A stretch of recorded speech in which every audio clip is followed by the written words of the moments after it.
Greetings, everyone, and happy Friday the 13th. Welcome to Back to Ashes. My name is Phoenix. Special thank you to the reform members of Back to Ashes: Denise S., Seven Leaf Clover, Through Scrutiny, Samantha Place, Stephanie McLaren, Corpse Lover, Manna Ash, Normandy W., Christy Elias, and Patty's niece. If you would like to become a member of Back to Ashes and want to check out my GoFundMe, all of that information is in the description below. If you are new here or haven't done so already, don't forget to subscribe, like, share, and comment.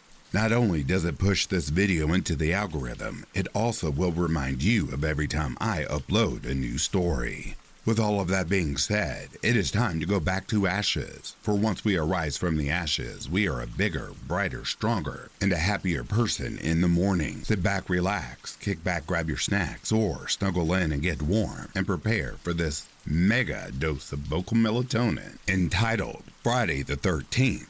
Part 1. Right after this intro, an ad will play. I'll read the first story, an ad will play. I'll read the second story, an ad will play. And there will be no more ads for the remainder of the video. Side note, for anyone that has not read my community tab, I will be reading horror stories that are fiction, and I will be reading them in the raw. If you feel uncomfortable with vulgar language or anything of the sort, this will not be the video for you. This is the only time of year that I actually allow myself to come on to this channel and use every word the author has written, as it does help bring the story to life. So if that is not your thing, I would go ahead and click away now. Everybody else, listening discretion is advised.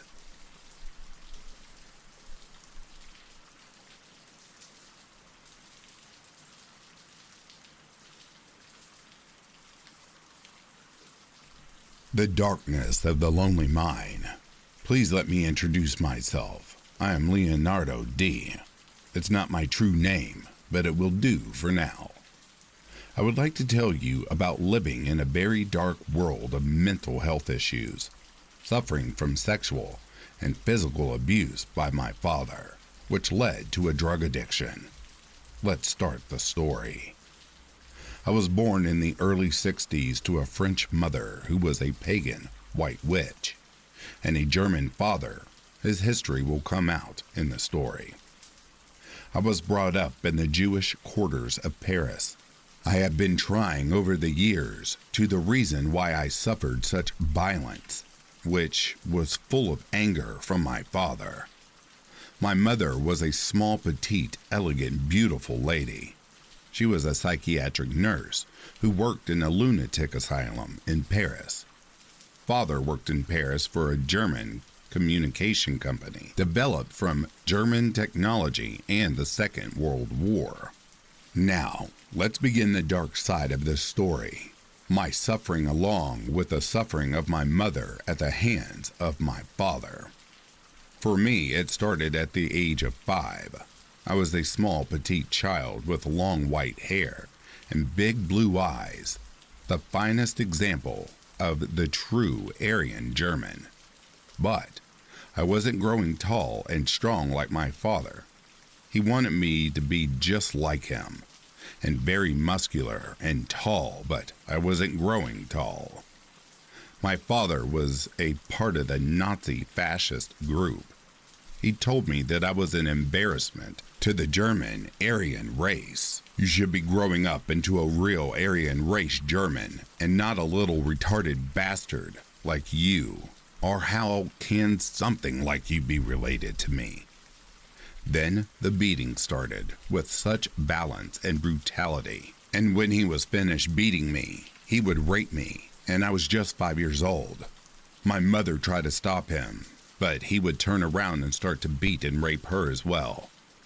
When you are a young child going through this, and then watching your mother get beaten and raped by a huge colossus of a man, my father, he was 7 feet tall and very, very muscular. I was too small and weak to stop him, but I tried my best to help my mother. But he would just pick me up by the head and throw me away like a bag of rubbish across the room. Martin Carl Gardner.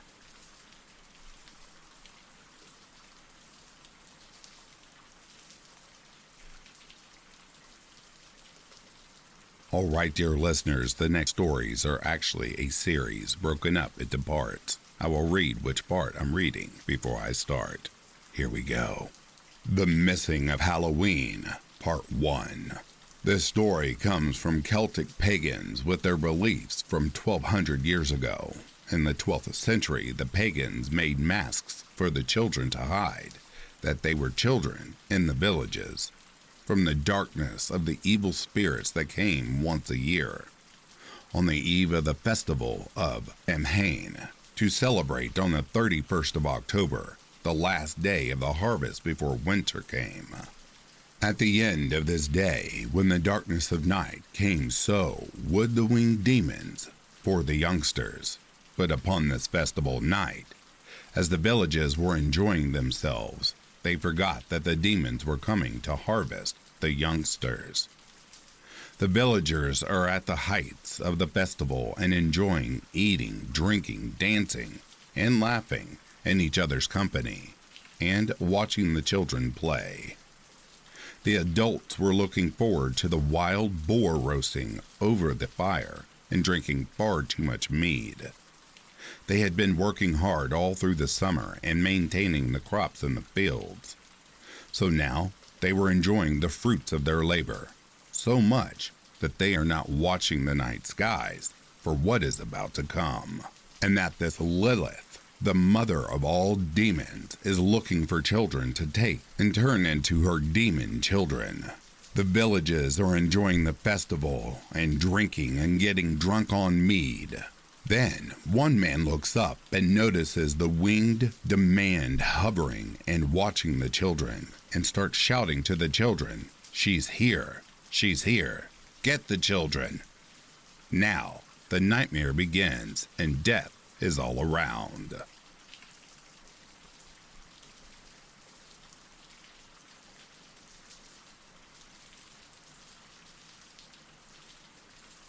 Part 2.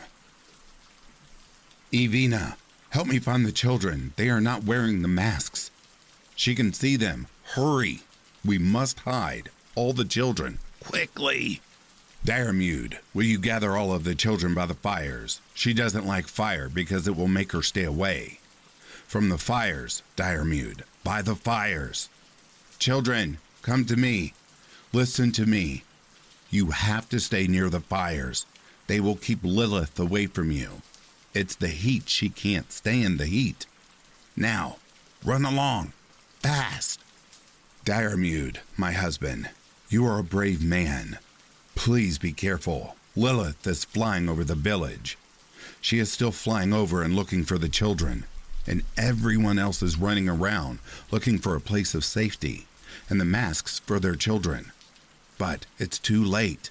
Lilith has seen all the children, and she wants them. That high-pitched howling is doing its hurting.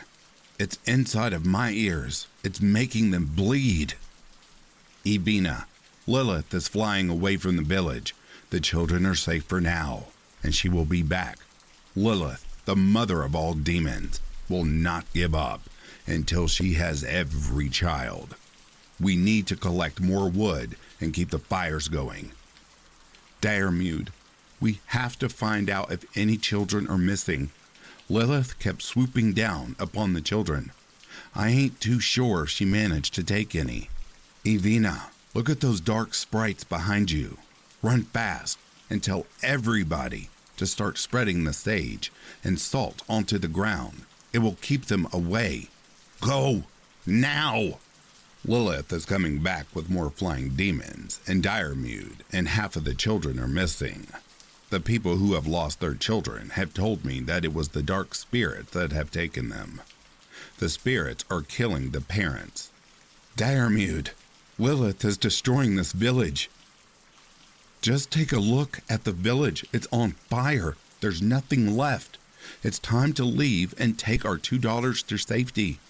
We have to go over to the next village to see what happened to them, Evina.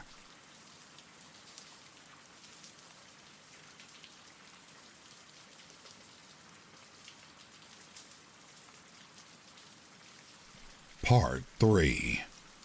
Saris, where is everyone? Where are the children?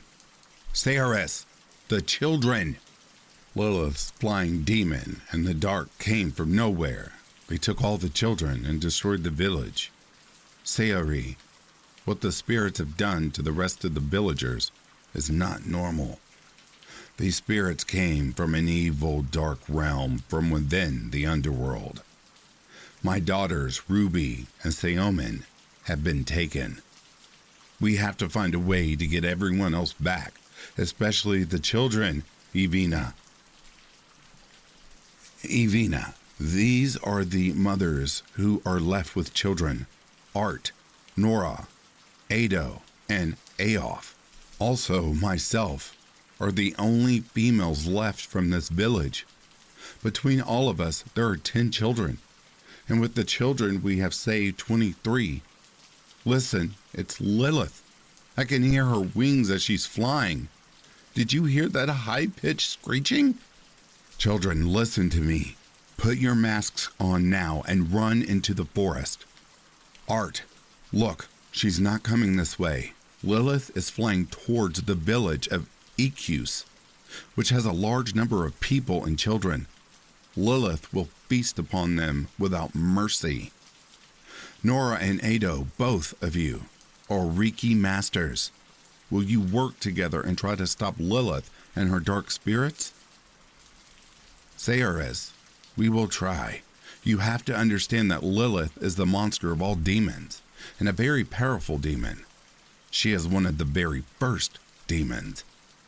Nora, we have to try to take the children to the forest.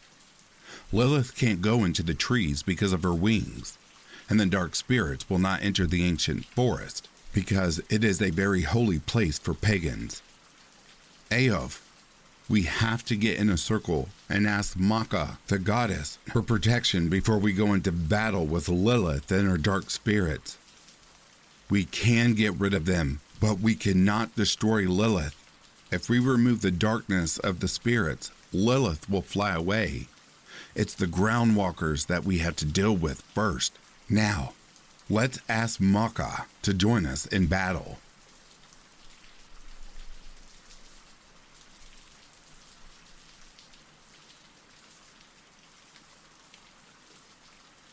Part 4. Druids, you take Saori and cover in the marshlands, and lead the groundwalkers into the marshland. Let the flesh eaters feed upon them. Dire Maid, you and I will take the land of the runes to try pushing them back towards druids. We have to stop the dark spirits before they reach the village. Evina, what about Lilith and her winged demons coming down from the sky? We are going to be attacked from all sides, especially from above. Druids, light the fires and then throw sage and rosemary onto them, which creates more smoke. That will stop Lilith from coming down. This will give us time to kill the groundwalkers. Nora, have a look over their people from another village who is coming to help in this fight. I'll send them around the battlefield. It's good timing, Sayori. Look, flesh eaters are leaving the marshland. Draw your swords, take their heads, and pray to the gods for daylight to bring an end to this nightmare.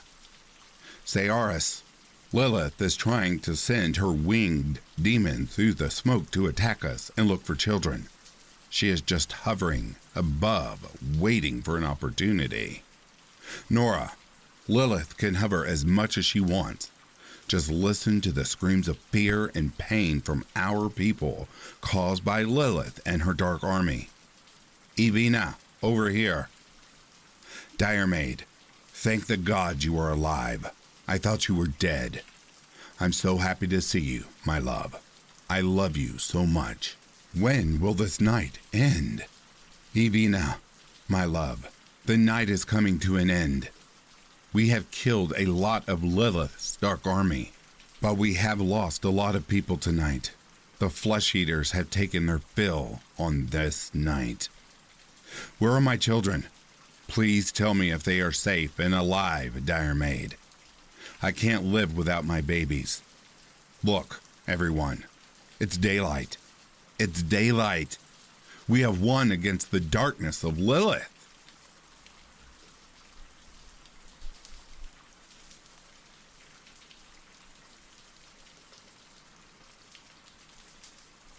Part 5. Yes, Art, we have won the fight against Lilith and her dark army. But now it is the time to collect and count our dead. Find out how many children are missing, and let's work together to bring the dead to the funeral pyres. Art, we have been collecting the dead all day. You have to come and have a look at the rest of them. We can't tell which is which, because there are body parts all over the place. The flesh eaters have eaten and pulled the bodies apart. The hearts and livers are missing. Some of the heads have been ripped off the bodies. The flesh eaters have taken them for trophies. Nora, everywhere I look, it's just dead bodies with parts of them missing. It's as if they were just food for the flesh eaters, the poor souls. They never stood a chance. Nora, the only thing that we managed to do is to keep Lilith's flying winged demons from coming down and taking people away. Art, there's no sign of the children. We are still looking for them. We know that the children are hiding. We have to find out where. With what has been going on tonight, the little ones will be very frightened to come out from hiding. The children will be hiding in the ancient forest near the old ruins. The forest is thick with trees, which is why Lilith could not get to them. Do we know how many children are missing? I do know that Lilith has taken some of the children. Let's gather the rest of the villagers so we can discuss what to do and make sure everyone else is safe and well. And stay in one village to another.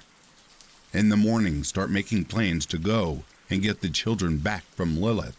Please, tell all of us just how we are going to be able to walk into Lilith's cave without her knowing that we are there. She will kill all of us. Please tell me what you can do to kill the ancient mother of all demons, Lilith. How do we do it?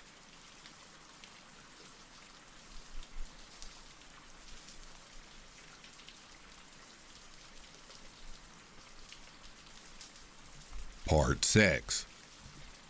Grandfather, what happened in the past with that mother demon called Lilith? And what happened to the people who went into the cave? Who was Lilith, Grandfather? You're asking a lot of questions for a little one. Why do you want to know about the demon Lilith? It is a very long story. It goes back before time itself. And that's where Lilith starts well before humanity even started, my little one. Lilith is the daughter of the One. Now the One is the first god that the human race believed in. Lilith was made from the earth and not from the One, unlike his son Adam, who was made from the earth and brought to life with one's breath. Grandfather, who is the One? We are pagans and have multiple gods to believe in. Is it because they only had one god to believe in, Grandfather? Isabella. In the past, people didn't understand what the sun was. They knew that it gave life, and it was those thoughts that made them believe it was a god, and called the sun the One. It became their god. This became before any of the religions of today. And now let me tell you the story of Lilith and where she came from. Lilith was Adam's first wife, and because she wasn't made from the One, she had taken the freedom of thought and will and would not obey Adam's rules. She had the freedom of choice and willingness to do her own thing. So why should I obey every word? I am not your slave. And she flew off in anger. She sat beside the river, finding peace within herself. And while she was sitting there in peace, the One sent his angels with a message for her to return to Adam and be a dutiful wife and obey. Lilith refused the word of the One and sent a message back to the One that she was a free soul and a mind of her own and a willingness to think, and will not obey the word of man. Grandfather, why did Adam and the One want Lilith to obey them? It's not very nice making someone else do things they don't want to do. Is that why she flew away? Yes, my little one. That is why Lilith was feeling sad and lonely. Little one, listen to me. Lilith hasn't always been a demon. She was a very beautiful lady with a loving heart. And yes, she had large wings. That I don't know why, but she has wings. What did the one do to Lilith the next time, Grandfather?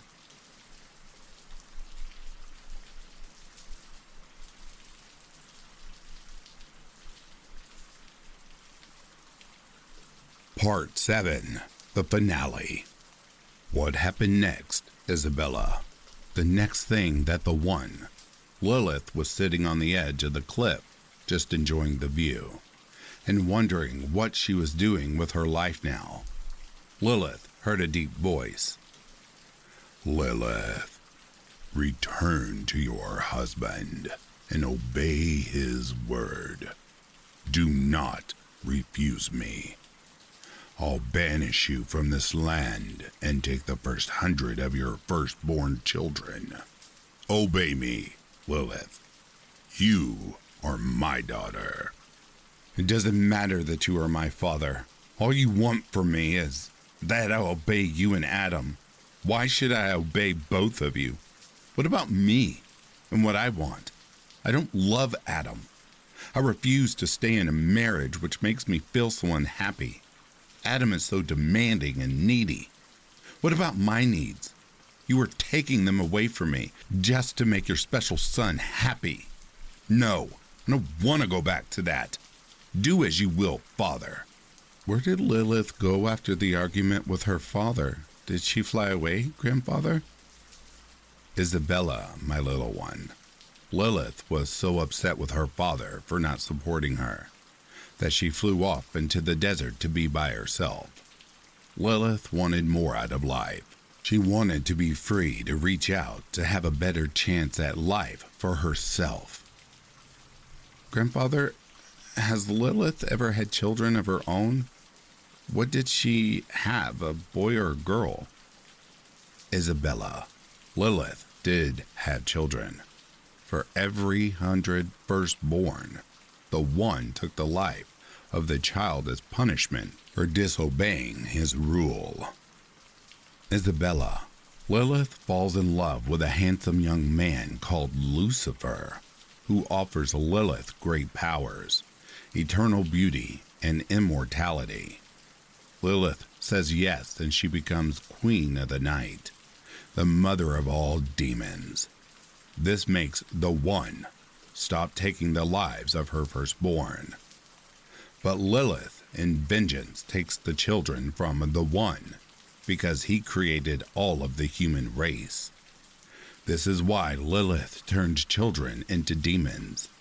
And this is why children wear masks to hide from Lilith on this festive night once a year. This is when Lilith comes for her children.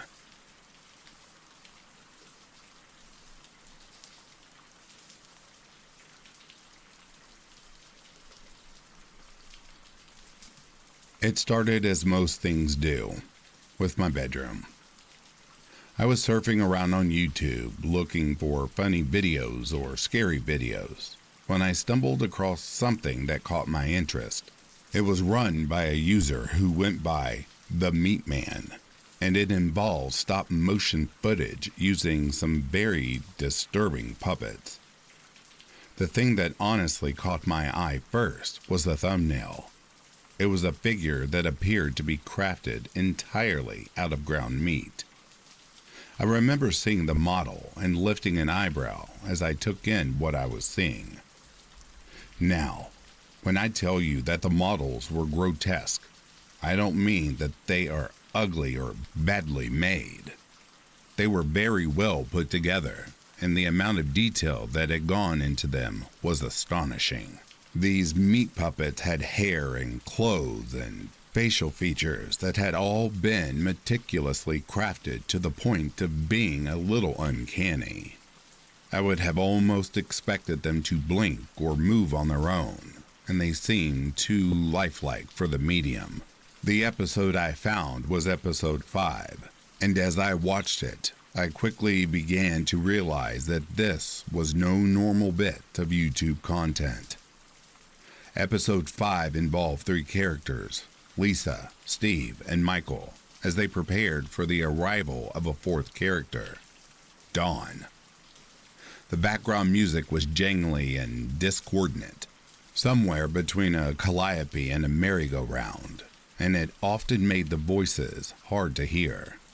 The characters were cleaning up the house, which was mostly a sheet of paper, with windows drawn near the ceiling and some furniture crafted from modeling clay. As they cleaned, a voice told us how Lisa was being lazy and expecting Michael and Steve to do the majority of the work. I remembered thinking this was odd because her character moved and dusted and tidied at least as much as the others, and they seemed to be working well together. After a few minutes of herky-jerky cleaning, a hand came down from the ceiling and congratulated Steve and Michael on a job well done. It then pointed a pudgy finger at Lisa and scolded her for being so lazy. The voice said that Lisa would not be allowed to join the party later, since she hadn't helped. As Michael and Steve walked off stage, Lisa's character curled into a ball as loud party music played in the background. I remember feeling bad as the last frame sat frozen in place, the camera zooming in on the prostrate Lisa as she sat hunkered against a wall. Though I couldn't hear anything over the loud party music, I could see the small figure shaking a little and thought she might be crying. What the hell was this? And why did it suddenly make me feel almost voyeuristic for watching the suffering of this lumpy, not person? After that, my morbid curiosity was hooked. I went to the attached channel and saw that he had about 10 videos up, all added within the last month or two. His channel was small, only about 80 subscribers, and they were all in that style of stop motion, where he used the figure's grotesqueness to his advantage. I found the first episode, Friendship, and tried to watch it. The video was about Lisa, the meat puppet from before, and how she was sad and lonely all by herself. The puppet mostly sat in the same familiar position, bent over and appearing to sob. Suddenly, 2 other familiar puppets, Steve and Michael, came into the scene, and Lisa looked up and seemed happy to see them. The pudgy hand, whom she called Father, said he had seen that she was lonely and had gotten her some friends so she wouldn't cry so much. The hand stroked her delicate hair, and it seemed to be much nicer to her now than it had been in the previous episode I had watched. The 3 hugged and said that they would be friends forever. Then the episode ended and the screen went black. It had lasted less than 5 minutes, all told, but it still made me feel strange and put off. Those puppets were so odd-looking, and I just couldn't shake the feeling that there was something not right about them. I was also hooked and immediately loaded up the second video. It was like a train wreck, and I needed to see how it came out, no matter what the carnage looked like. The next 2 episodes were pretty similar to what I had come to expect. They were called Cohabitation and Family and followed the lives of Lisa and her new roommates. They set up some furniture and had some getting to know you chatter as wonky music played in the background, making their words hard to hear sometimes. It was the typical stop-motion fare, but there were odd refrains sometimes in the middle of the stop-motion. During one in particular, the boys, Steve and Michael, were talking with Lisa about what to make for dinner. The stop-motion abruptly cut, and you could see 5 or 6 seconds of the models just standing as a loud sobbing came from the background. Amidst that sobbing, There was a soft but angry voice trying to quiet the crying.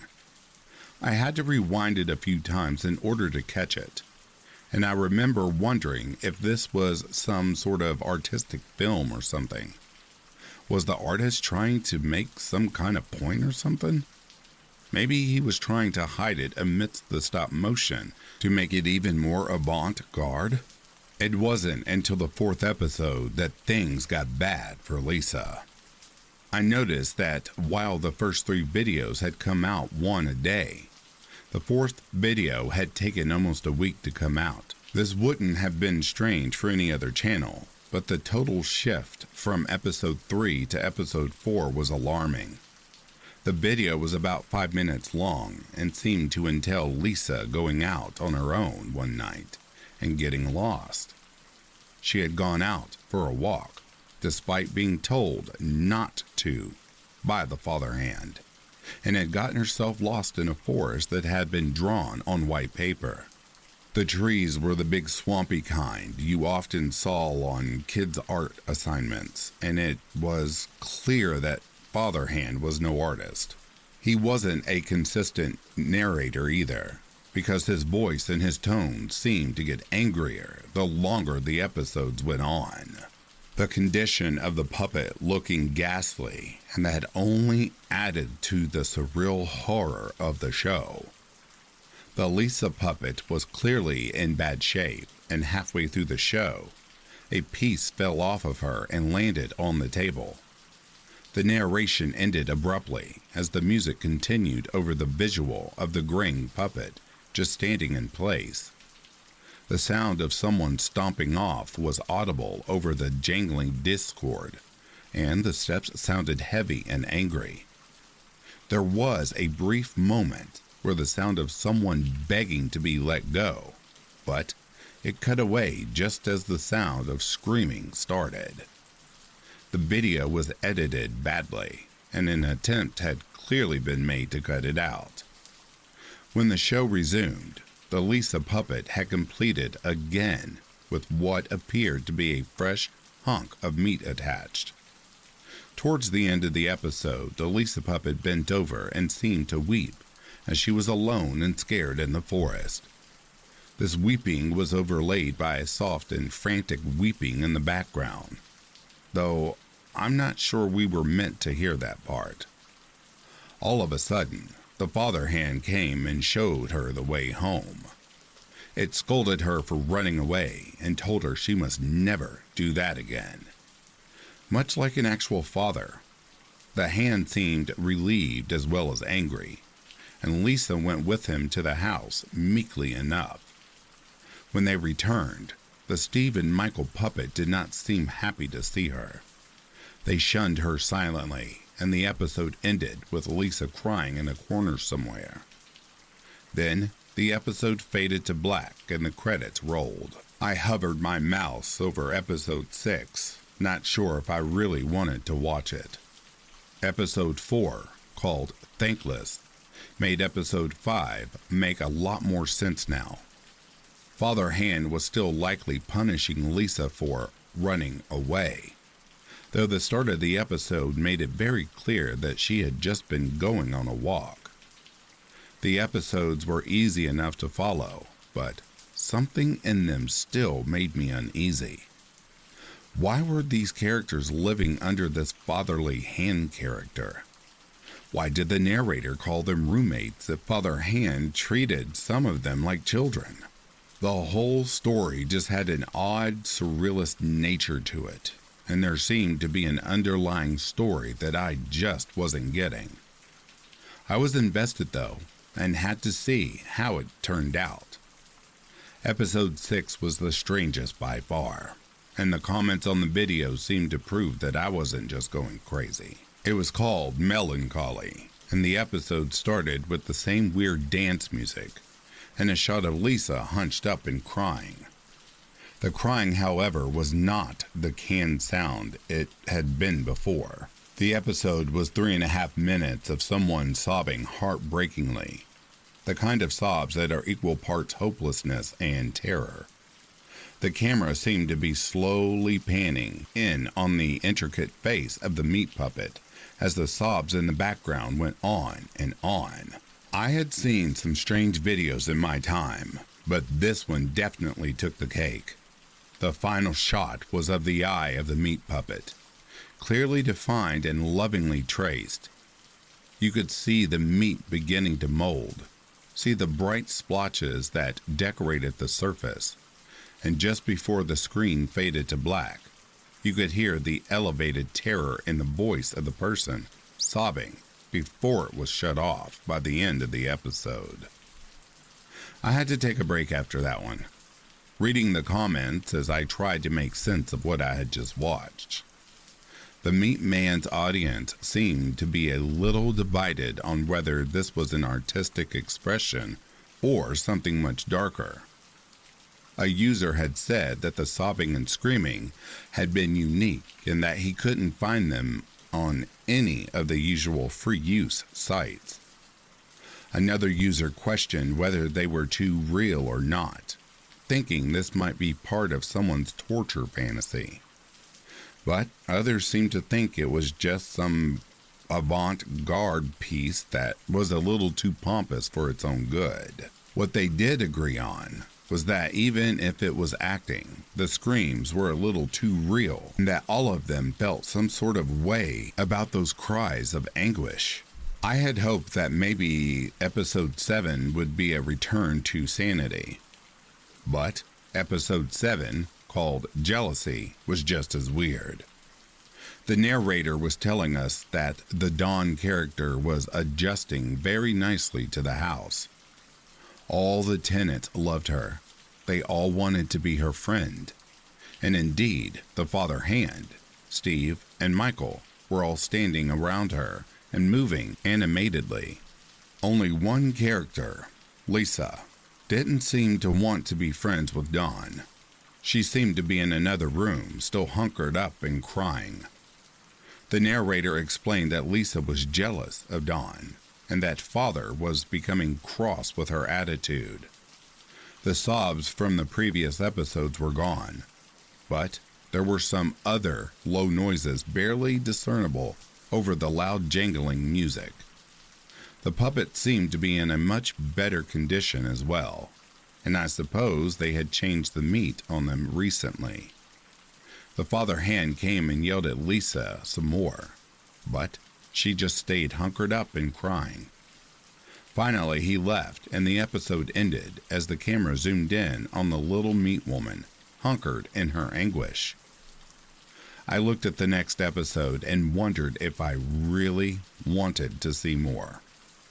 It felt like I had been watching for hours, but it turned out that all 7 episodes had taken less than 30 minutes. Something about watching the byplay between the characters had gripped me, and I felt that I needed to finish it. At the same time, there was something much darker here than I had expected. This was like someone's confession. The whole thing felt very intimate, and I felt almost voyeuristic just watching. I clicked the next episode though, telling myself that another 3 episodes wouldn't do too much damage. How wrong I was.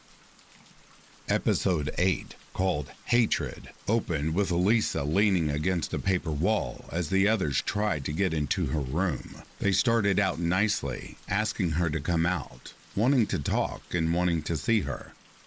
The narrator told us that Lisa had been shirking her chores and saying unkind things to Father Hand about the other roommates. Father Hand had, of course, shared these things with the others, and now they wanted to talk with her. As their knocks became pounds, all 3 of them pulling up on the paper door as they banged and kicked.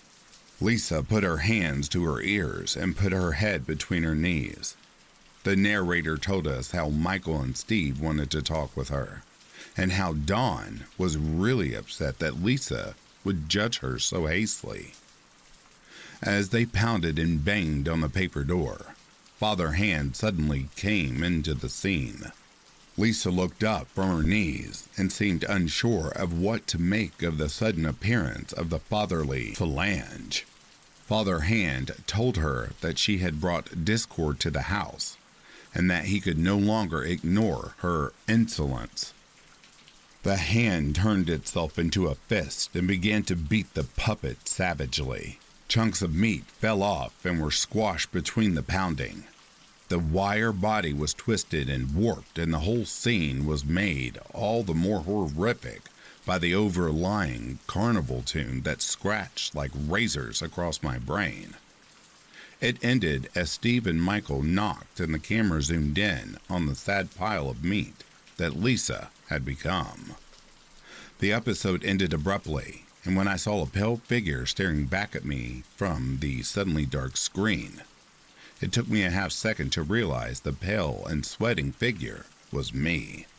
Episode 9, Contrition, was next, and there was no question on whether I would watch it or not.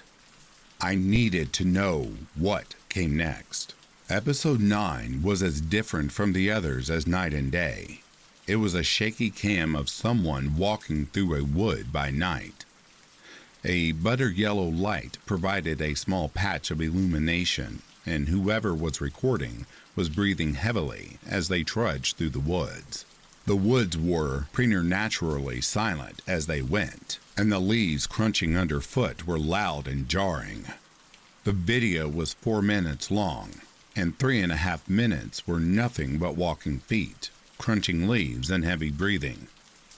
Then, abruptly, they stopped before a small round stone. The ground before it freshly turned up and put to rest sloppily. "Sleep well, Lisa," came a phlegmy voice of the cameraman. Then it all went black again. I hit the 10th episode before I could think about it, wanting to see how it ended. Episode 10, Ambivalent, seemed to be a return to normal. Dawn was sitting on the couch, seeming to laugh at something on a TV out of view. Michael and Steve seemed to be milling about, cleaning and just chatting. The wall that had marked Lisa's room was nowhere to be seen. The father hand looked over them benevolently as the narrator told us about Michael looking for a book he had misplaced, and Dawn watched her favorite show. All seemed well. All seemed normal, other than the broken corpse of Lisa that lay on the floor.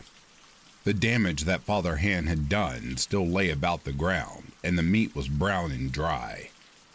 Flies had begun to circle the meat body, and if one of the puppets had to go near her, they seemed to walk unheading over her body. The only character who seemed to notice her was the Father Hand. He would look down at her from time to time, almost smugly, and shake his head before looking back at the other happy puppets. Episode 10 went dark, and I was yet again left wondering what I had just seen. The video had managed to move into my head rent-free in less time than it would have taken to watch a movie. I had moved on to other videos, other activities, but the images were never far from my mind. I've been known to suggest strange videos to friends of mine, even linking them on Reddit to certain groups. This one, however, was not one of them. I was hesitant to talk about it, let alone tell people about it. I did not want others to suffer under this like I was, and that was probably why I was thinking about it when I saw the poster. I was traveling for work. I work as an expert witness for specific cases, and I do a lot of traveling and a lot of waiting, which often leads to the aforementioned boredom. I was driving through Michigan when the call of nature became too much to ignore. Luckily, there was a rest stop ahead, and I was zipping up and heading out of the restroom when I saw the missing persons wall. My eyes found the woman before I could stop myself, and my breath caught in my throat as I came up short. The woman's name was Elizabeth Rainey, 23, and she had been missing for the last 4 months. The poster was new, unmarred by yellowing and creasing, and I pulled it easily from the bulletin board. Looking at her face, I realized how much work must have gone into each puppet. Her nose, her wide forehead, the small dimple in her chin, the dent in her left cheek from some childhood accident. They were all there, and they had all been lovingly added onto the porous face of the meat puppet. I took the poster back to my car, my check-in time approaching quickly, and called a friend of mine who worked at the local police department. I told him about the girl, about the YouTube channel, about the videos, and he said he'd look into it without much enthusiasm.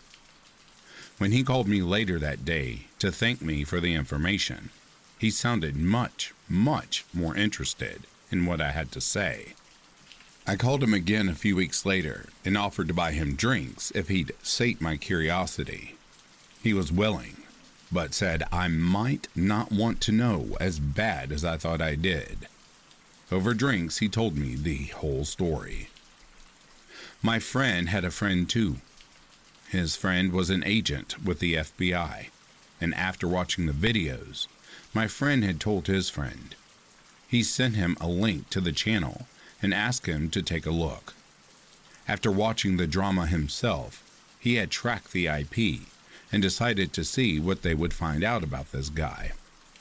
Turned out that Elizabeth wasn't the only familiar face that was missing in the Michigan area.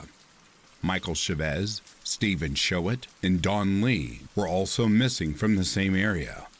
The IP address was coming from an old house near Lake Huron. The owner, David Matthews, owned the house, and quite a lot of acreage out there.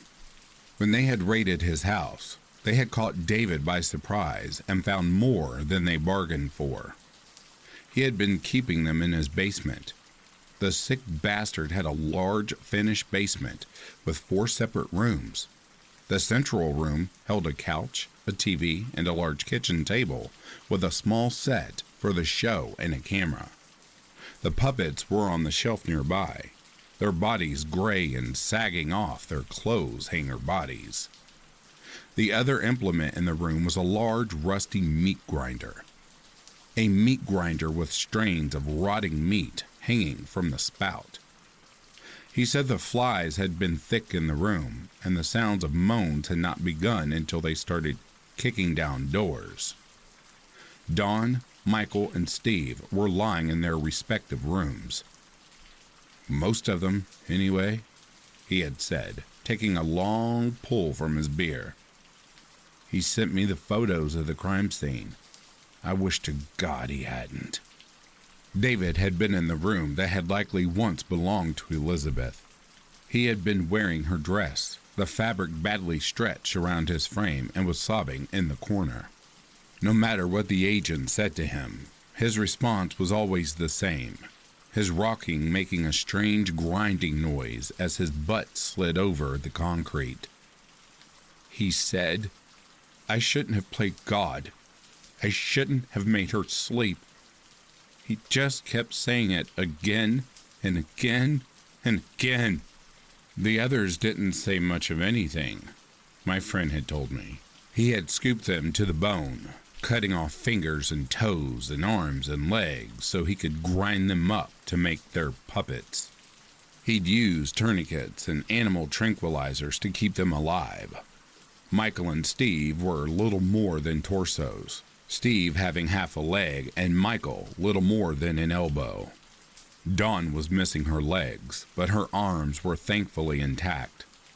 She had only been in the basement for a month, and it seemed like he hadn't had as much time to take from her. They had gotten all of them out of there, and David Matthews, the meat man, was now in custody. A real win for the good guys, my friend had said, his stare 1,000 miles long. Though none of them will ever walk again, the men are in a catatonic state, and the girl only gibberish. But at least we saved them before he could finish his sick play. They had yet to find Lisa's body, but he told me they hadn't given up yet. As I sit here, going over the facts as I write, it all just runs through my head like a rat in a maze. Every moan, every sob, Was this sicko harvesting his victims so he could replace the flesh of his precious puppets? I was an unwilling participant in this, watching and encouraging the sick bastard to continue. I want to forget it, but I can't. I may never forget what I saw in that short hour of my life. I may never forget the terrible knowledge that the meat man has invested in me, and I may find my curiosity sated for quite some time. I think my days of roaming YouTube in my bedroom may be at an end.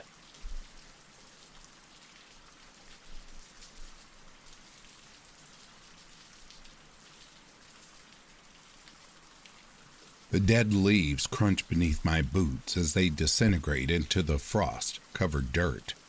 The winter air is icy cold, and the tips of my fingers sting, even though they're so deeply buried in my pockets. The frigid Minnesota climate is a far cry from what I'm used to, way out here in the middle of nowhere. I long for the sweet warmth of home, when we were safe, before I fucked everything up, when things were simple. I love my wife with all of my heart, but even she must have understood on some level that I just needed to blow off steam once in a while. I never brought any of it home to her, not even once. She's my rock. I thought that as long as we were still together, that life could go on like it was. But on a winter's day like this, I can't help but wish I'd just up and ran. Left her here in our new world with the neighbors and the kids and the fucking book club, without me. I could have left without a word, but I didn't. I couldn't.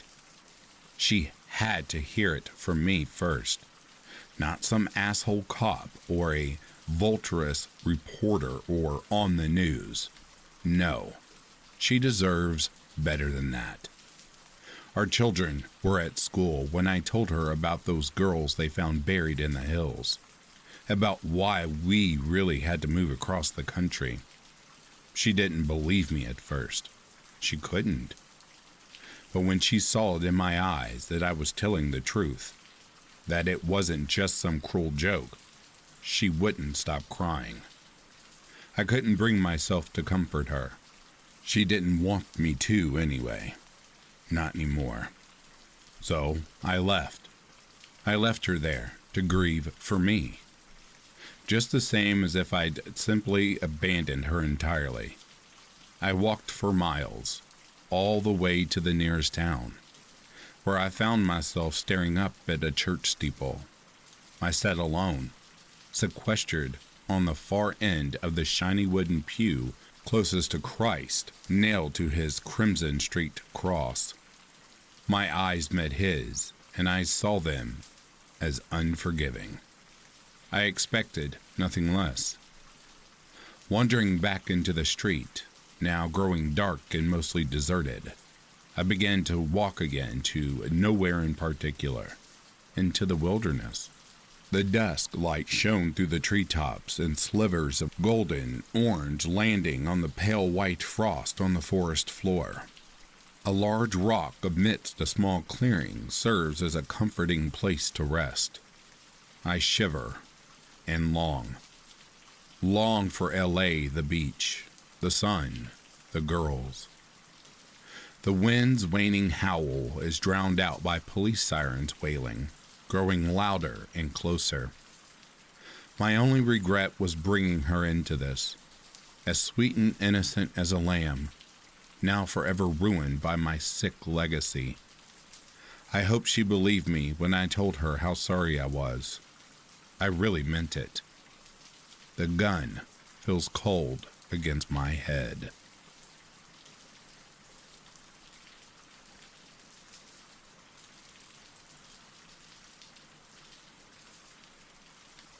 They pulled him from the lake, and they say his skin was as blue as the ice on the lake. They checked his pulse and found him stone cold dead. They loaded him into a wagon and took him into town, the body bouncing like a stone as they rode. Whenever it was that bumping stopped, None of them knew, but when they arrived in town, they found the back of the wagon empty. He had our full attention as the tale found its crescendo. They had lost the body somewhere, and when they told the sheriffs, he'd made them go back the way they had come and look for it. No matter how much they looked or how far they went, they couldn't find the frozen body, and wouldn't until morning.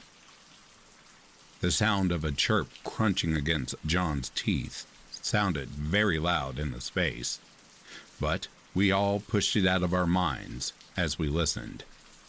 The sound of screams would wake the town as Judge Weller awoke to find the frozen body of his latest victim beside him in his bed. And when the police arrived, he gladly confessed to his crimes. Gabriel gasped when the final blow fell, but we shushed him as we listened. He thought of nothing else for the length of his stay in the county jail. Likely thought of nothing else right up until the rope ended his life, but the stiff frozen body of Taylor Williams that had found its warmth into his bed. We all sat back, sighing contentedly as we clapped softly. "That's a good one, Craig," I said, nodding appreciatively as the others congratulated him. It was Halloween, and as it was Craig's turn to host the Halloween sleepover, he had been allowed to tell the first story. One of many, I was sure, would be shared that night. Craig, Gabriel, John, and I had been friends since kindergarten. Our town isn't very big, maybe 25,000 people tops. And when we realized we only lived a few streets away from each other, it was a done deal that we would be friends for life. We spent our days riding bikes or playing video games or just enjoying each other's company. And we didn't see an end to those days anytime soon. As we got older, however, Craig and I developed what you might call a bit of a rivalry. Whether it was video games, Pokemon cards, bike races, or whatever we did, the two of us had to be the best in our friend group. We would do anything for each other, but it was accepted that our competitions often put us at odds. I was often the one to come out on top in these contestants, and as such Craig had begun to take them kind of seriously. Any opportunity to be the winner was a chance he took, so when he looked at me to follow his story with something better, I was ready and waiting. Well, this is one my dad told me about, and it gave me the chills. They say there's a guy who walks around Carter May Park after dark. He wears a hooded sweatshirt, and no one has seen his face and lived to describe it. He told me that everyone called the guy Mr. Toothman, and he was a local legend of sorts. Lots of people had seen him, but no one had ever gotten close enough to talk to him or see his face. Craig pretended to yawn, and the others were enthralled. Gabriel was laying on his stomach, his eyes getting big as he balanced on my hand, and John was nodding his head as he sat with his mouth a little open. I could see the Jolly Rancher he had been about to cradle in his cheek as it threatened to slip out, but he seemed not to realize he was about to lose some of his hard-won candy on the carpet. Well, my dad and his friends decided that they wanted to be the first to see what this elusive Mr. Toothman looked like. So they went to the park after dark and camped out near a spot he was said to stop at. Someone at school had told him that Mr. Toothman would stop and feed the bird just after sunset by the little fountain. And as they hid in a bush and waited for sunset, they all told stories of what he might look like. "I bet he looks like a bat with long pointy teeth and drool coming out of his mouth," said Dad's friend Randy. Craig tried to roll his eyes, but he was clearly as interested as the rest of my friends. None of them had heard the story before. None of them had any idea of a legendary creature that stalked the park. They had never heard of it, because I had never told it, and it was something I had been saving for tonight. "I bet he looks like an alligator and his face barely fits inside the hood," said Teddy. Dad didn't speculate with them. He just kept watching the bench. It got darker and darker, the bugs tuning up as the crickets and nightbirds began their songs. He was supposed to show up right after dusk. They had been told so already, and they believed it.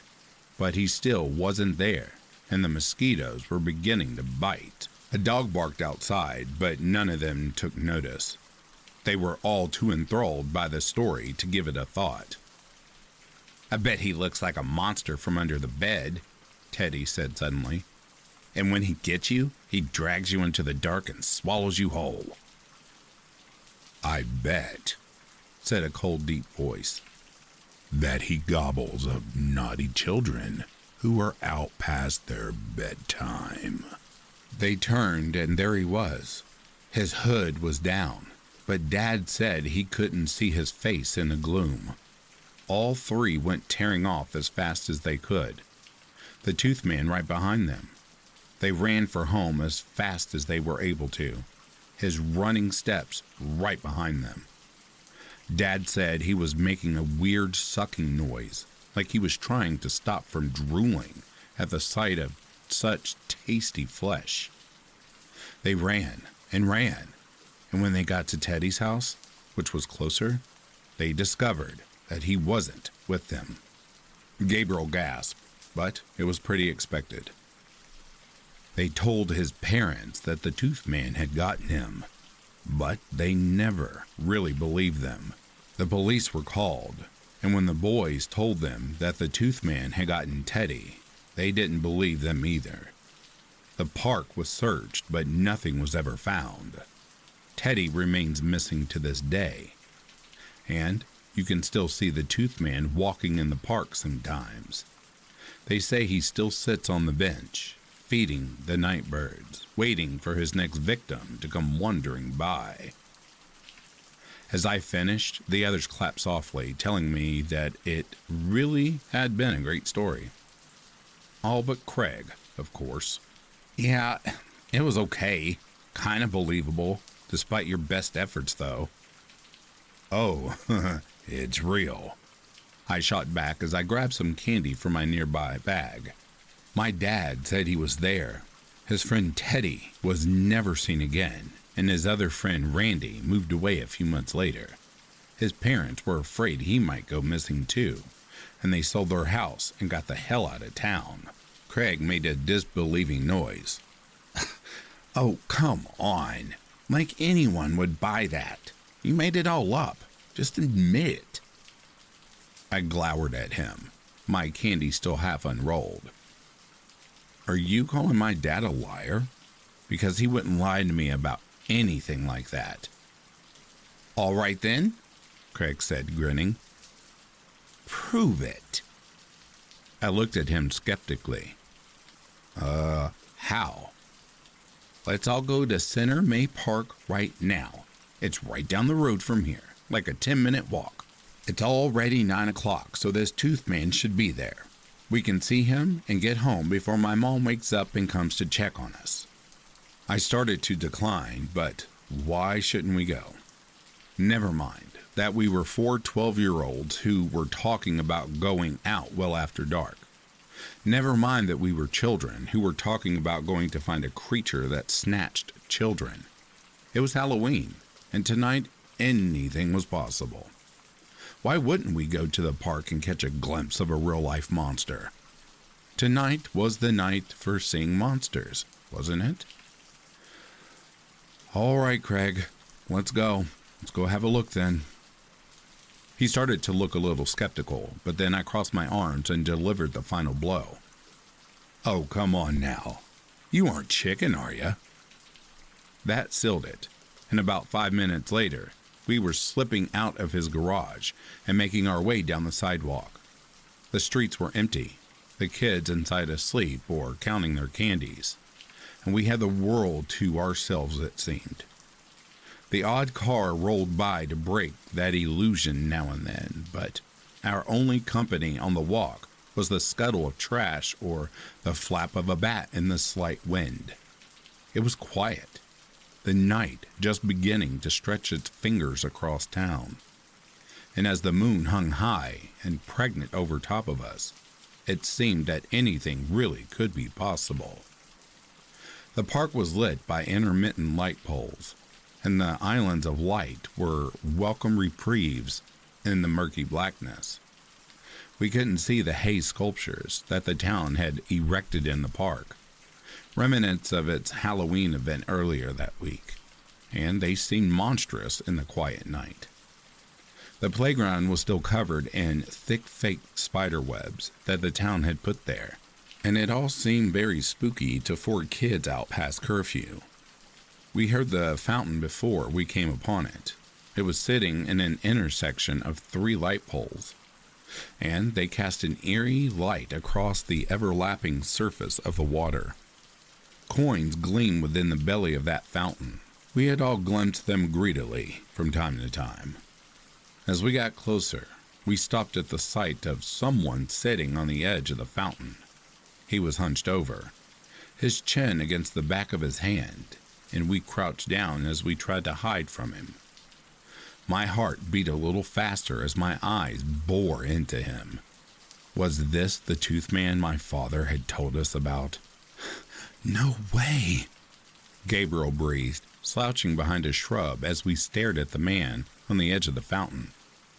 I guess you weren't making it up. I told you my dad wasn't a liar, I said. We stood there watching for a few moments, the fountain the only noise to be heard, before Craig said, Well, go see what he looks like then. I blinked. What? Go see what he looks like. If he's a monster, then we'll be the first ones to see his face. John and Gabriel nodded, liking the sound of this. Yeah, John chimed in. Otherwise, how do we know it's not just a homeless guy or something? You ever seen a homeless guy around here? I shot back, but Craig wouldn't be discouraged. I tried to reason with them, but in the end they wouldn't be swayed. So I started out from the shrub we had crouched behind as slowly and quietly as I could. There was really no way to sneak up on him. The walkway is a straight shot to the fountain, and the figure was sitting on the rim of said fountain. He was going to see me, no matter how I approached, so I just figured I'd move straight towards him. If it was the tooth man, I would have plenty of chances to see him and run. If it wasn't him, they would let me know, and I could feel silly about creeping up on someone in the middle of the night. The closer I got, however, the more my hackles went up. The guy wasn't moving, wasn't even breathing, and the closer I got, the more the tension rose. I began to expect him to spring up and grab me, to leap up and run at me, and as 20 feet became 10 feet, I could hear my teeth chattering. He just sat there, just leaned against his hand, and I wondered if he was just trying to lure me in. I could see his hoodie now, the dark fabric covering the face, and I just knew that beneath it there would be rows of teeth, or a slobbering mouth, or bug eyes, or, Hello? Are you okay? I asked, reaching out to touch his arm. I expected to be grabbed. I expected to be devoured. I did not expect him to fall backwards into the fountain with a loud splash. As straw rose around his still unmoving form, I began to understand. As my friends ran up, asking what had happened, I realized that it had been a scarecrow the whole time. In fact, I could see a second one sitting on the other side of the fountain. My friends laughed as they saw it too, and we all felt silly about being scared of a dumb old scarecrow. Craig was laughing. The tension was gone. And I remember thinking how nice it was to see him just enjoying being my friend again. No rivalry, no challenge. Just playing like we used to. When I saw something over his shoulder, however, I felt some of the mirth run out of my mouth.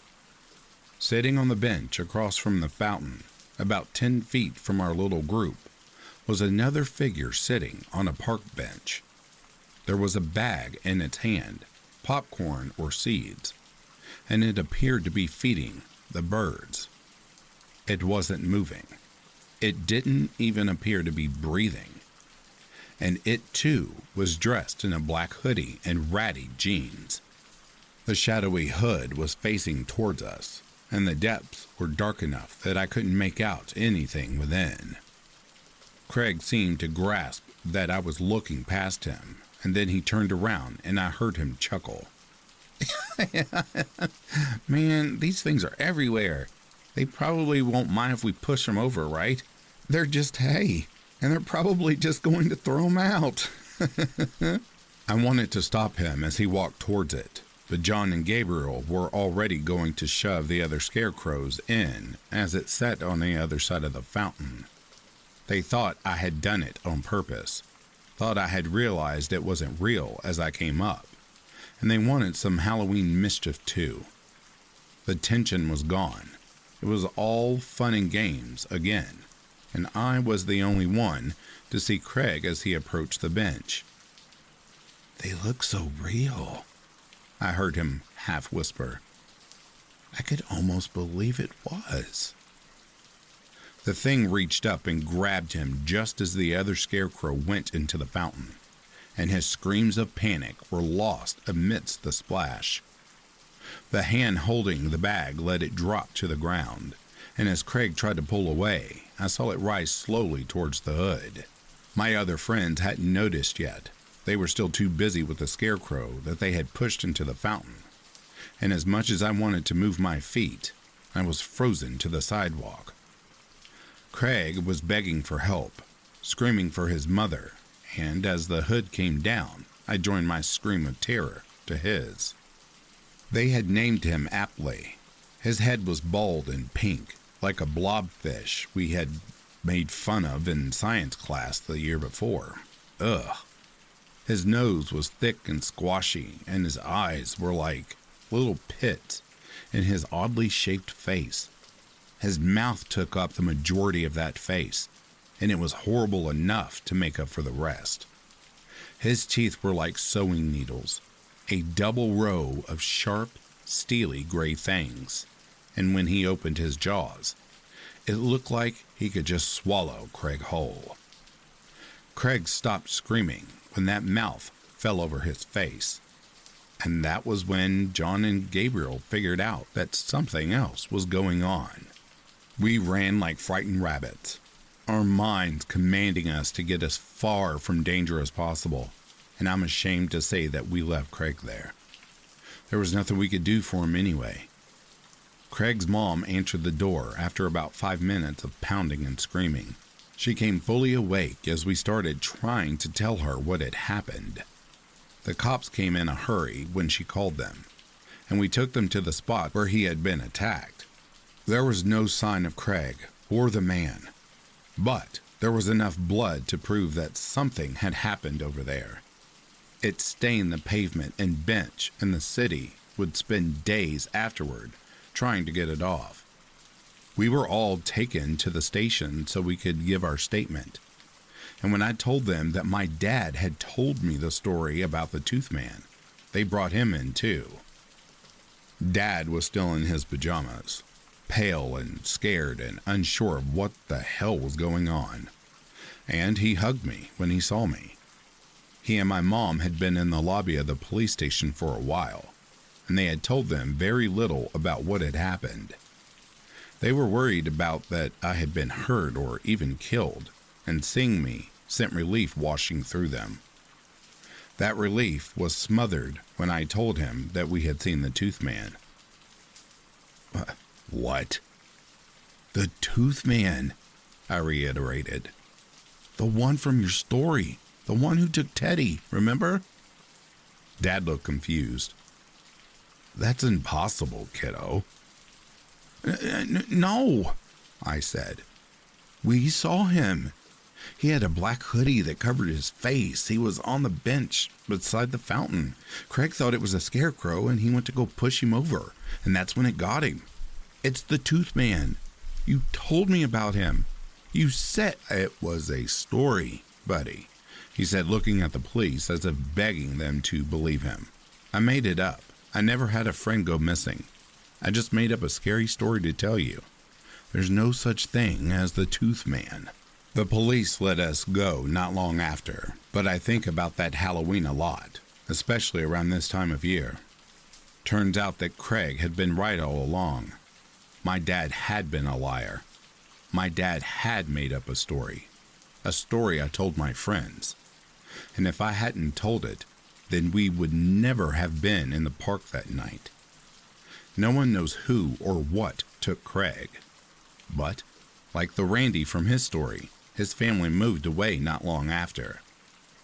Other people have reported seeing a man in a black hoodie in the park at night, but the police have never been able to substantiate it. The park mostly stays empty now, and the people who use it are the kind who don't like to be disturbed. It's not a park you take your kids to anymore, and the town built a shiny new park not long after the incident. So, if you see a man walking at night in a black hooded sweatshirt, steer clear of him. You never know when you might find yourself staring into the toothy maw of the Tooth Man.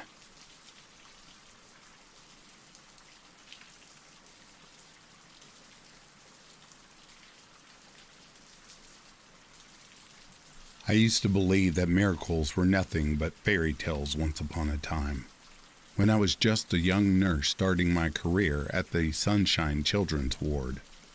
On the Sunshine Ward, we dealt with both very sick and terminal children, and let me tell you this, those kids were far braver than I ever would have been in their shoes.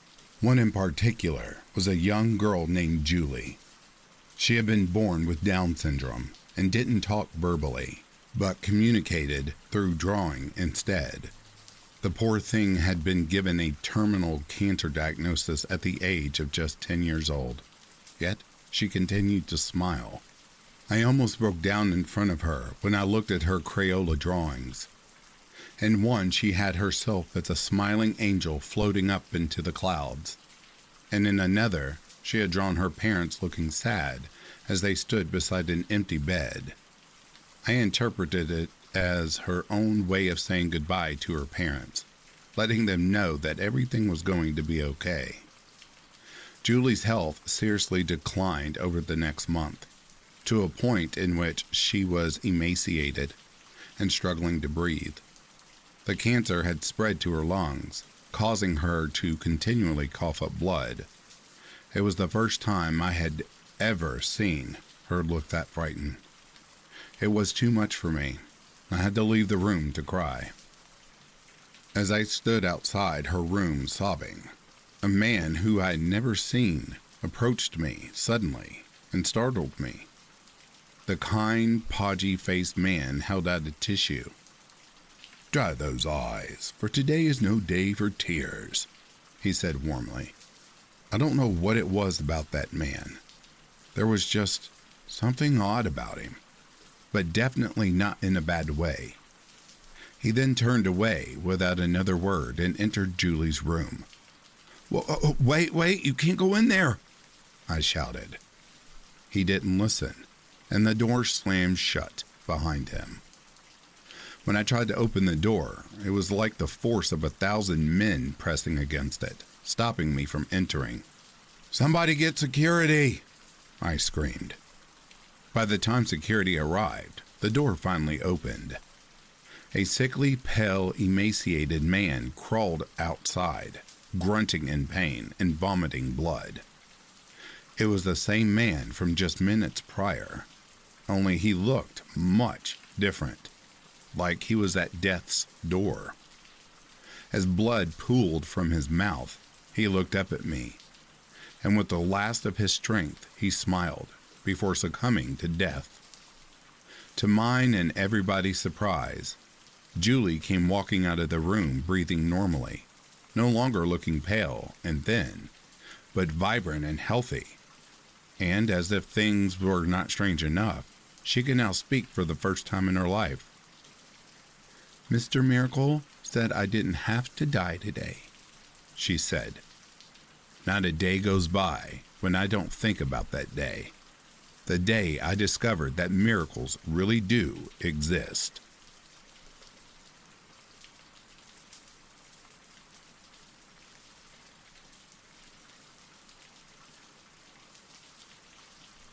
The worst part of being in prison for me was not being able to see my son, Toby. I missed him so much. He had sent me a letter, and it left me deeply concerned. I would do anything to be outside the thick walls surrounding me, to be with him. No mother should have to be away from her child, though it was far beyond my control. A picture of Toby hung on the wall of my cell. I looked up at it occasionally as I read his short letter over and over, causing the ink to smudge from my tears.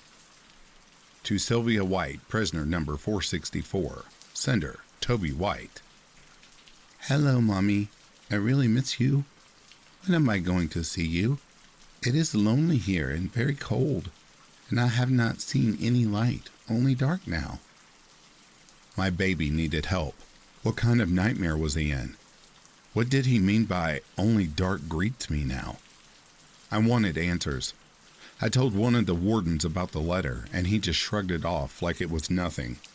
Like my child didn't matter, and everybody else I told did nothing to help either. That night, alone in my cell, I wrote to Toby. To Toby White, sender, Sylvia White, prisoner number 464. What did you mean in the letter you sent me? Where are you? Whatever trouble you are in, Mommy will help you. I miss you so much. It was 3 days before I got a reply. 3 agonizingly long days of worrying about my son. When I saw the envelope with Toby's handwriting on it, I felt a slight bit of relief. To Sylvia White, prisoner number 464, sender Toby White. I am in a very cold, dark place. My blood has turned to ice, and when I lick it, it tastes like a metal popsicle. You should come see me. There is enough popsicle for us both. My whole body is like a popsicle. Come to hell and join me. I broke down in tears after reading the letter. Something was wrong with my boy. I took the letter to one of the wardens again, this time with determination to make them help me. I would starve myself to death if I had to. I approached the warden with the letter in my hand. My boy, he's in trouble. You have to send someone to help him. I'm begging you, I said, holding the letter up. The warden didn't help. He pushed me aside and gave me a very angry look before getting right up in my face, and with a quiet yet rage-filled tone, he said, Listen, bitch, you know Toby is dead, and you know damn well that you killed him. You cut the poor boy to pieces and hid him in 2 separate freezers, and I cannot wait to hear about the day you fucking die. Now, get out of my face and go find somewhere to rot.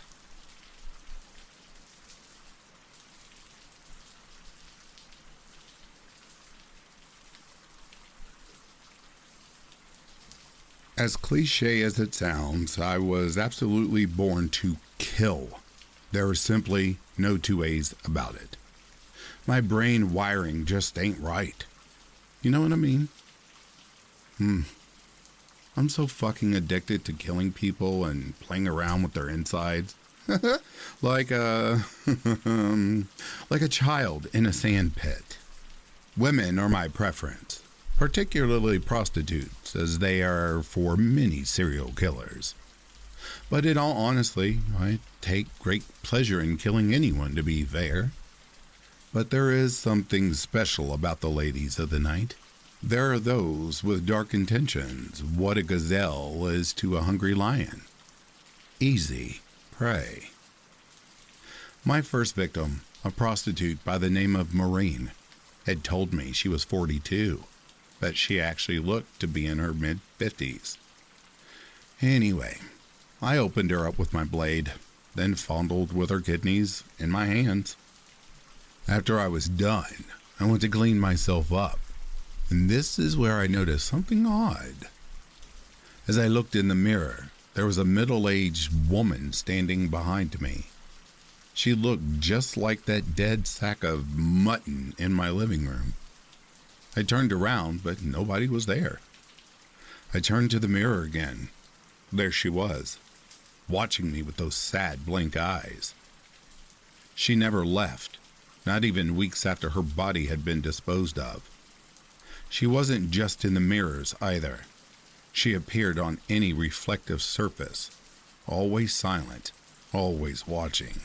To make myself feel better, I decided to kill 2 people to really treat myself and take my mind off things.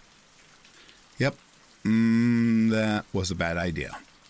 I didn't catch their names, but boy, did the fat one squeal like a pig while fighting against the restraints. Anyone would think that she wasn't enjoying herself.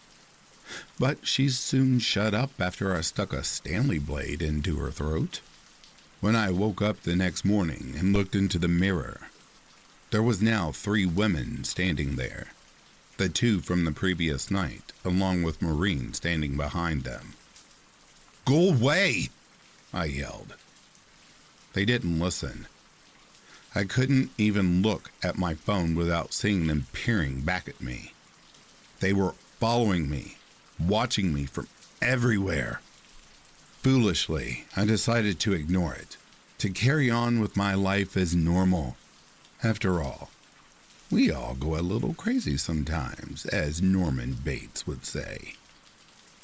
It's been years now, and in that time I never stopped killing. I couldn't. Seeing life leave somebody's eyes is, to me, what heroin is to a junkie. I just cannot function properly without my fix. I lost count how many it has been since Maureen. I stopped counting at around the 70 mark or something like that. But now, I cannot even see my own reflection in the mirror through all of the sad, dead faces surrounding me. I really should stop killing people.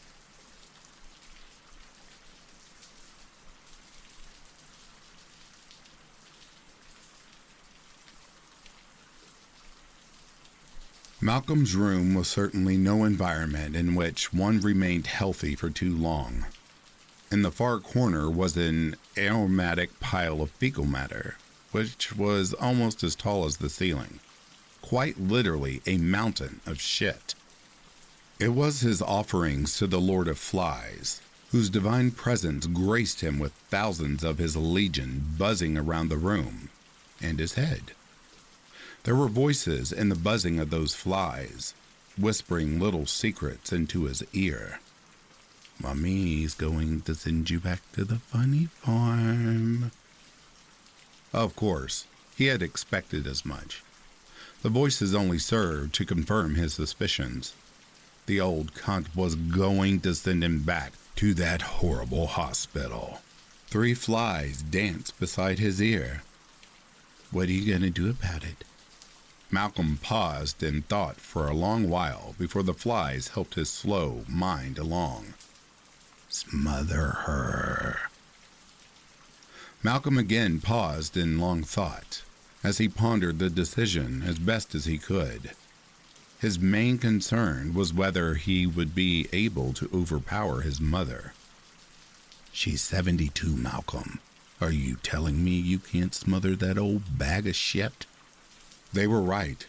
Malcolm had eaten his vegetables. He was a strong boy, the biggest in his class back in 1983, though it never stopped him being bullied. Yeah, you're a strong boy. Now go and kill that bitch." Filled with newfound confidence, he was absolutely ready to go. But first, he needed to take a shit. A nice big fat steamy one. He opened his bowels for the Lord of Flies and shat out his offering. The flies buzzed around excitedly. "That one is your best masterpiece yet." And it was. It truly was. It flowed from his anus like the most perfect chocolate whippy. He almost wanted to put a little cherry on top. Malcolm walked out of his room with a pillow in his hand, feeling emboldened. This time he was going to do it. He could feel it in his bones. He approached his sleeping mother as she snored loudly in her bed, then hovered the pillow over her head. A fly buzzed near his ear. "Do it." He pressed the pillow down onto her face with all of his strength, pushing so hard that he felt like he was going to crush her. But unfortunately, this wasn't actually the case. With one solid movement, his mother threw him onto the floor, then proceeded to grab her belt to deliver the most almighty beating Malcolm had ever received. "What have I told you, Malcolm?" she wailed on him with the buckle end of the belt. "You're going to learn one of these days, boy." Two more lashings connecting with Malcolm's head. "Now, get back to your room. I'm calling the doctor." Malcolm went back all bloody and bruised to his room in defeat. The flies buzzed around his head, but he ignored their mocking jokes.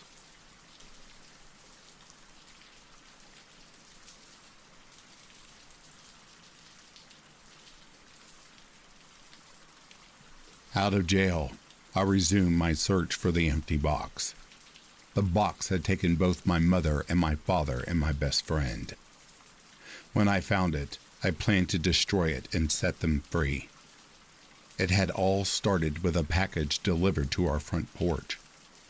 It seemed that everyone got packages delivered to their front porch. There is only one such package that mails itself. While I was in jail, I received a letter. My lawyer had brought it to me, and I had accepted it, as it was slid across the table. I read the letter from a certain relative of a certain billionaire who owns one of the largest package delivery systems ever created.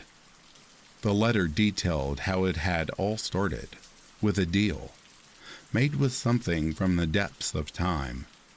It was a creature that hungered for human suffering, and the sort of suffering it craved was to trap people, body and soul, in its own world. It was the abyss of eternal darkness and Abalon, and to look into a shadow cast by it was to be drawn into it, forever trapped. That is, unless the box were to be shown the light of the unseeing eye, a kind of spell that made a candle flame burn for a moment with heavenly light. That would dissipate the shadow and release all those trapped within. I had memorized the spell of the candle flame, and then the letter was taken away. My lawyer died 2 days later, having ended up in the hospital with alcohol poisoning. There was no way to get the letter after that, no way to find it. Not before it was destroyed along with many other documents. It did not matter. I had memorized the most important part and learned the truth about the empty box. I had hunted for it in vain before, and if I found it, I too would have fallen victim to it. It arrives like any package delivery, sent from somewhere that sounds familiar, and addressed to the owner of the address, the recipient. The empty box feels like it sounds, entirely hollow, like there is nothing inside. When it is opened, there is darkness. I heard my mother say once, "It is just an empty box," and then the darkness engulfed her and drew her into it.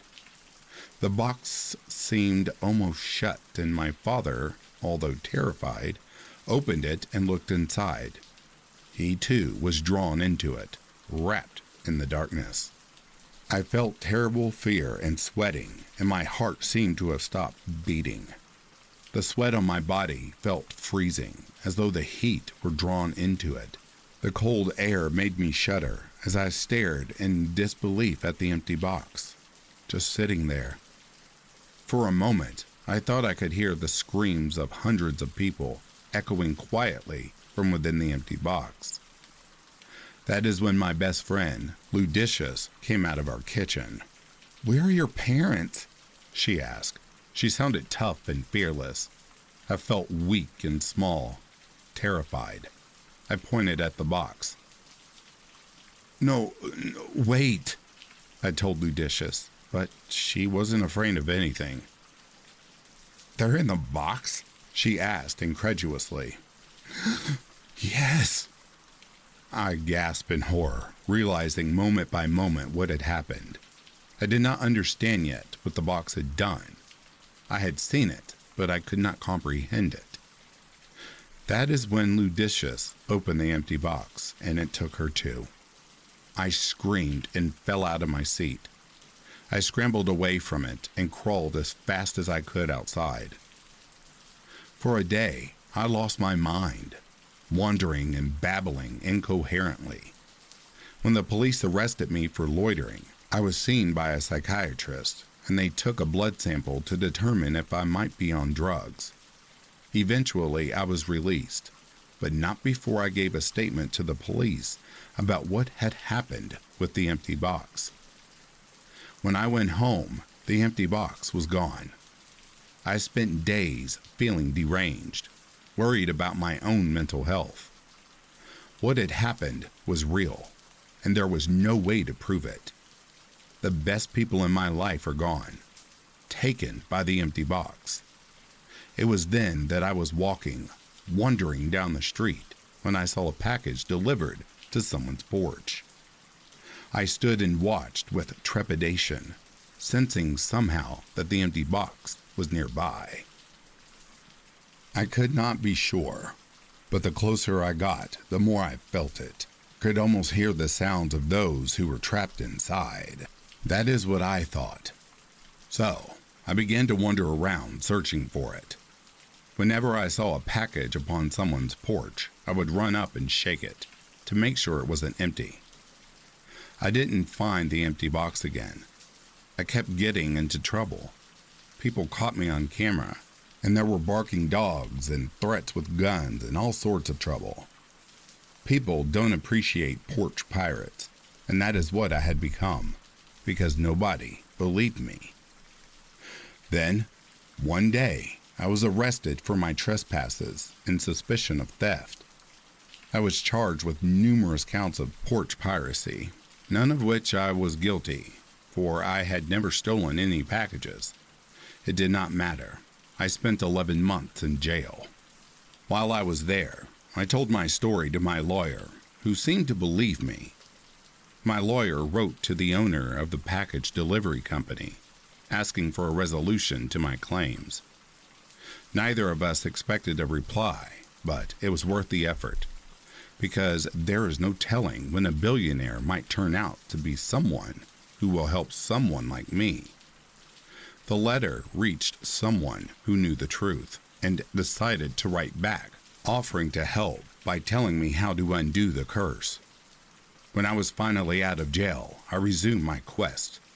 I became much craftier at searching for the elusive empty box, and I got a job working for a delivery company. With my own truck and uniform, it became much easier to search people's front porch packages. Anyone who caught me didn't think anything unusual was happening.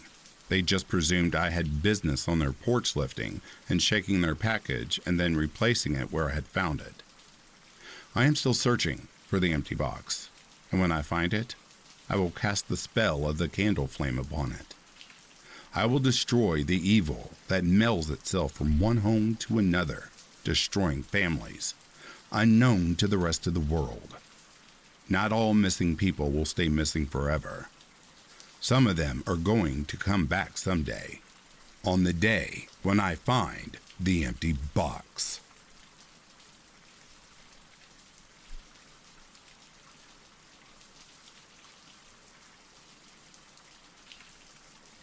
One night, me and my coworkers decided to play with a Ouija board outside of work. We talked to a girl named Quinn, who said she was a demon. She seemed pretty cool, till towards the end of talking to her, we decided we needed to head home because it was like 2 a.m. But she wouldn't let us say goodbye until we promised that if we ever used the Ouija board again, that we would talk to her. About a week later, the place where we worked caught on fire. So, a few days after that, we go to the lake and use the Ouija board again and ask for Quinn. We ask if she started the fire, and she told us that she did. Then, it seemed like Quinn got scared or overpowered because the board started acting up, spelled Zozo, and started counting backwards. We quickly said goodbye and moved the planchette to goodbye. About 2 weeks later, I was driving to my friend's house. I should mention that the friend was a girl I was seeing at the time, and she was cheating and using me. I did not know this at the time. I guess Quinn knew because she seemed mad, protecting, and jealous when me and my friends mentioned this girl's name. The first time we used the Ouija board. So, on the way to her house, I had hydroplaned and flipped my truck. I had to add the Ouija board is in the truck. Some people driving down the road stopped to help get the door open, and I climbed up and out. When the cops arrived, they made sure I was okay and said they had to write me a ticket just because of the accident. I don't have the ticket anymore because this happened about 4 years ago, but the address site of the accident was Route 666 in Virginia.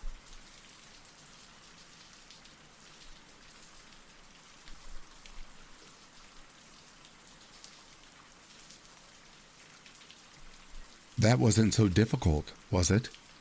Your wish has been granted, and you are now able to live as you see fit.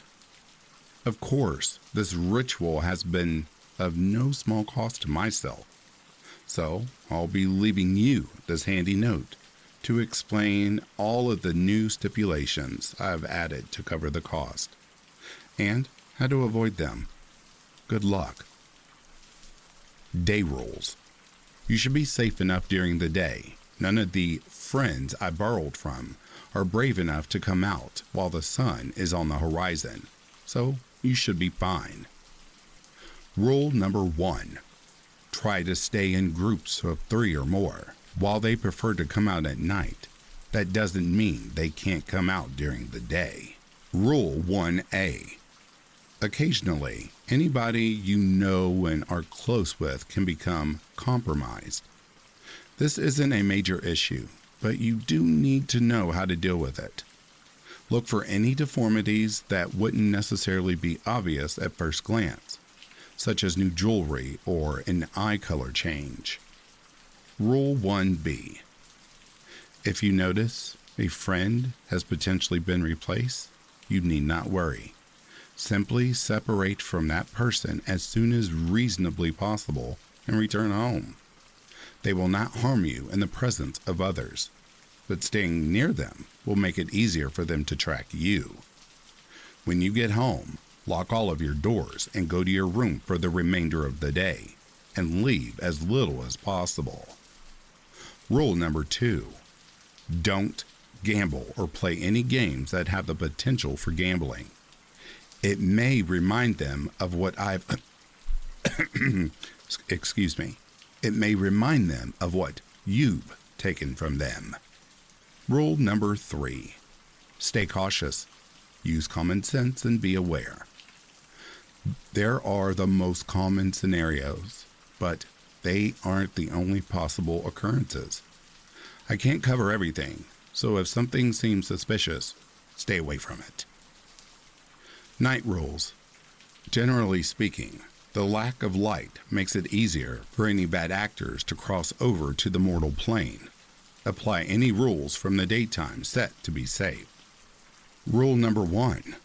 Between the hours of 3 a.m. to 3:59 a.m., you will sacrifice any warm-blooded, medium-sized, or above creature to me at least once a month, although I wouldn't mind more. Replenishing my power after such a deal won't be easy, after all. Rule number 2. Starting at roughly 12 a.m. and ending at around 7 a.m., it is very important that you block off all entrances to the room that you are sleeping in. As such, it is recommended that you avoid rooms without doors. Rule number 3. Use a large weighted blanket when you sleep. Occasionally, a gust of wind may be sent through your room. The thing creating the wind is something that you really want to stay away from. Due to the limited connection to your world, without a direct line of sight, it is near impossible for it to notice you. Rule number 4. Ignore whispering that doesn't belong to you, especially if it mentions anything of an unpaid debt. They are searching for you, and even acknowledging the sound they make can be dangerous. Rule number 5. Nobody should ever appear at your house at any time for any reason, asking for me by name. If this does happen, it doesn't particularly matter if you open the door or not. You do not have long to act, though. Lock everything in your house that can be locked. This should clearly signal that they are not invited or welcomed. Now, pray that they accept your rude dismissal. Rule number 6. Keep all religious paraphernalia out of your house. I like to watch you struggle. Admittedly, I did use outside forces to gain the power to grant you the wish. And admittedly, I wasn't necessarily given permission to use said power. But what did you expect? You made a deal with a demon. I do need to pay off my debt. Unfortunately, and your soul is the easiest way. I now own it, as discussed. And the minute you pass, I am in the clear. Make no mistake. I only created this list out of obligation. You will die, and you will die soon. And when you do, I will be there to claim my prize.